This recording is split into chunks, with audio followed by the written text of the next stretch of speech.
ଶ୍ରେଣୀରେ ପଢ଼େ। ମୋତେ ଗପ ବହି ପଢ଼ିବା ବହୁତ ଭଲ ଲାଗେ। ଓଡ଼ିଆ ଓ ଇଂରାଜୀ ଭାଷାରେ ମୁଁ ଅନେକ ଗପ ପଢ଼ିଛି।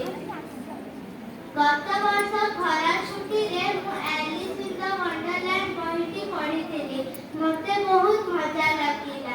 ସେହି ଖରା ଛୁଟିରେ ମୁଁ ଗପଟିକୁ ଓଡ଼ିଆରେ ଅନୁବାଦ କରିଥିଲି।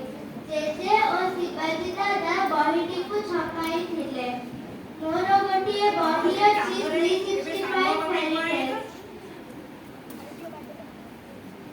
ମୁଁ ତା ଦେହରୁ ଅନେକ ଗପ ପଢ଼ିଛି। ମୋତେ ବହୁତ ଭଲ ଲାଗେ। ଏହି ଖରା ଛୁଟିରେ ସେଗୁଡ଼ିକ ଅନୁବାଦ କରିବି ବୋଲି ଭାବିଲି ଓ ଆରମ୍ଭ କଲି। ସେତିକି ବେଳେ ଅପା କହିଲେ, ତମେ କାହିଁକି ଏକୁଟିଆ କରିବ?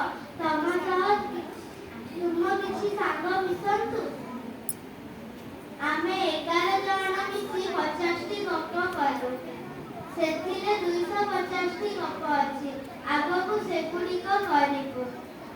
ଛପା ବହିରେ ନିଜର ଗପଗୁଡ଼ିକ ଦେଖି ଖୁସି ଲାଗୁଛି। ଆପଣମାନଙ୍କୁ ଆଶା